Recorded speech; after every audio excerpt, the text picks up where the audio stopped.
అని ఇలా చెప్పాడు. అది చెప్పింది ట్రోల్ చేస్తారు, సహజమే కదా.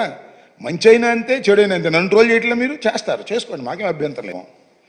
ఆ ట్రోలింగ్కు సమాధానం చెప్పడానికి వచ్చినట్టుగా ఉన్నాడు తప్ప అసలు విషయం చెప్పలా. ఆయన నేను అది చేశాను, నేను ఒక వృద్ధులారు కాళ్ళు కడిగాను, పెన్షన్ ఇస్తూ. శబాష్, మంచిదేనయ్యా, పెన్షన్ ఇచ్చారు, నేను కాదంటలేదు. అనుకున్న ప్రకారమే మీరు పెన్షన్ ఇచ్చారు. మొదటి నెల గుర్తుపెట్టుకోండి, ఇంకా చాలా ఉంది, ముందుంది ముసళ్ళ పండగ. 4,000 7,000 కలిపి ఇచ్చారు, అందరికి ఇచ్చారు. మధ్యలో కొంతమందికి ఇవ్వకపోతే కలెక్టర్ల దగ్గరికి వెళ్ళి కూడా తెచ్చుకున్నారు, మర్చిపోమాకండి. ఆ ఊళ్ళో గ్రామస్తులు ఇవ్వాలా, వీళ్ళకి ఇవ్వడానికి లేదు, తెలుగుదేశం వీళ్ళు కాదు, వీళ్ళు వైసీపీ ఇవ్వడానికి వీల్లేదంటే నేను ఎక్కడో చూసే పల్నాడులో సిపిఎం వాళ్ళ మీద తిరగబడ్డారండి. సిపిఎం రామానాయుడు అవి కూడా సక్రమంగా ఇవ్వలా, మొత్తానికి ఇచ్చారు, మామ అనిపించారు, ఓకే. ఇచ్చినాడి గురించి కాదయ్యా, ఇవాళ ఏంటని అడుగుతా ఉన్నా. నువ్వు అంతా చెప్పావు, రామాయణం అంతా చెప్పావు, అసలు కథ చెప్పలా.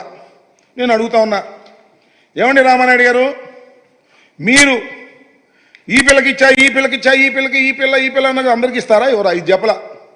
మాకు విధి విధానాలు ఇంకా కుదరలేదు, విధి విధానాలు ఇంకా నిర్ణయిస్తాం, అప్పుడు చూస్తాం, అప్పుడు ఇస్తాం అనే పద్ధతిలో ఏదో మర్మగర్భంగా మాట్లాడారు. అది కాదు కావాల్సింది. మీరు you have issued a GO. దీనికేం విధి విధానాలు ఏంటి, దీనిలోనే ఉన్నాయో జీవోలో. ఒకసారి జీవో రామానాయుడు గారు మీ దగ్గర ఉందా? ఉండే ఉంటుంది గవర్నమెంట్ వరకు, లేకపోతే నేను పంపిస్తా, చూసుకోండి. విధి విధానాలు చాలా క్లియర్గా ఉన్నాయి దీనిలో. ఏమని? 75% హాజరు కావాలి, మేం పెట్టిందే. బిలో పావర్టీ లైన్లో ఉండాలి, మేం చెప్పిందే. ఆధార్ కార్డు అనుసంధానం కావాలి, మేం చెప్పిందే. బడికెళ్ళే ప్రతి పిల్లవాడికి మీరు ఇస్తా ఉన్నారు, బడికెళ్ళే పిల్లవాడి తల్లికి మేము 1,500 ఇస్తా ఉన్నాం. మీ ఒక తల్లి ఉంటే 1,500 అని అన్నాం మేము. మీరేమన్నారు? ఎంతమంది పిల్లలుంటే అన్ని డబ్బులు ఆ తల్లికి ఇస్తాం, 2 పిల్లలుంటే 30,000 ఇస్తాం. ఖచ్చితంగా జీవోలో ఏమి రాశారయ్యా బాబు, మీరు గుర్తుపెట్టుకోండి. మళ్ళా మనం చదివినిపించా. మళ్ళా రామానాయుడు గారు మీరు ఎందుకు వచ్చారో నాకు అర్థం కాల. రావాల్సింది ఎడ్యుకేషన్ మినిస్టరు, లేదా ముఖ్యమంత్రి, లేకపోతే ఆ ఎడ్యుకేషన్ సెక్రటరీ.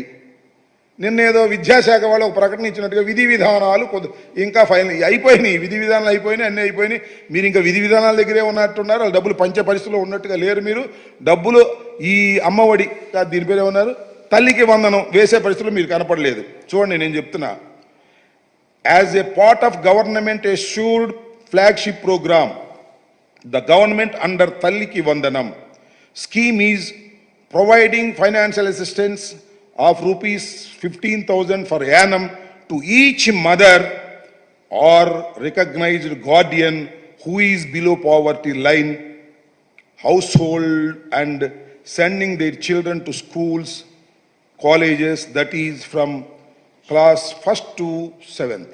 ఇక్కడ ఏమన్నారు మీరు? చాలా ఫర్ యానం each mother or recognised guardian. Each mother అంటే ప్రతి తల్లికి 1,500 అని చాలా క్లియర్గా ఇచ్చారు. దీన్ని సరి చేస్తారా? అది చెప్పడం. విధి విధానాలు కంప్లీట్ కాలేదండి, తూచి వేగల చెప్పి వెళ్ళిపోయి తప్పుకుపోయేటటువంటి ప్రయత్నం చేస్తున్నారు. మీరు ఇప్పటికైనా స్పష్టంగా రామానాయుడు గారు చెప్పవలసింది, చెబితే చెప్పనిపోను, మాకేం అభ్యంతరం లేదు. చంద్రబాబు నాయుడు గారు కానీ, ఎడ్యుకేషన్ మినిస్టర్ లోకేష్ గారు కానీ, మేము ఈ జీవోను మారుస్తాం. జీవో లేకుండా చేస్తారా? జీవోను మారుస్తాం.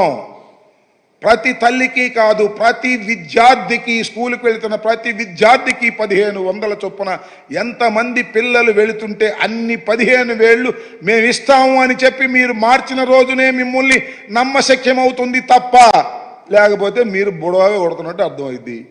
ఇది సింపుల్. దీన్ని మీరు చెప్పుకోకుండా మేమేదో అది చేసాం, ఇది చేసాం, 4,000 ఇచ్చాం, 7,000 ఇచ్చాం, ఇచ్చారు, ఓకే. ఇసుక కూడా ఇస్తున్నారు, బ్రహ్మాండమైన ఇసుక. ఉచిత ఏంటది? ఉచిత ఇసుక ఇక్కడ అమ్మబడును. ఏంది ఇది? ఉచితమైన ఇసుక ఇక్కడ అమ్మబడును. ఎంతకు అమ్ముతారు? 1,300 రూపాయలు టన్ను ఉచిత ఇసుక. ఉచితమైన ఇసుకను అమ్ముతారంట వాళ్ళు. ఇది మీ పరిపాలన. ఇది ఒకసారి మీరు గుర్తుపెట్టుకోమని కూడా ఈ సందర్భంగా మనవి చేస్తున్నాను. ఇప్పటికైనా నేను ఈ ప్రభుత్వాన్ని చాలా స్పష్టంగా అడుగుతా ఉన్నా, ఈ జీవోను మారుస్తారా లేదా? విధి విధానాలు కంప్లీట్గా ఉన్నాయి దీనిలో.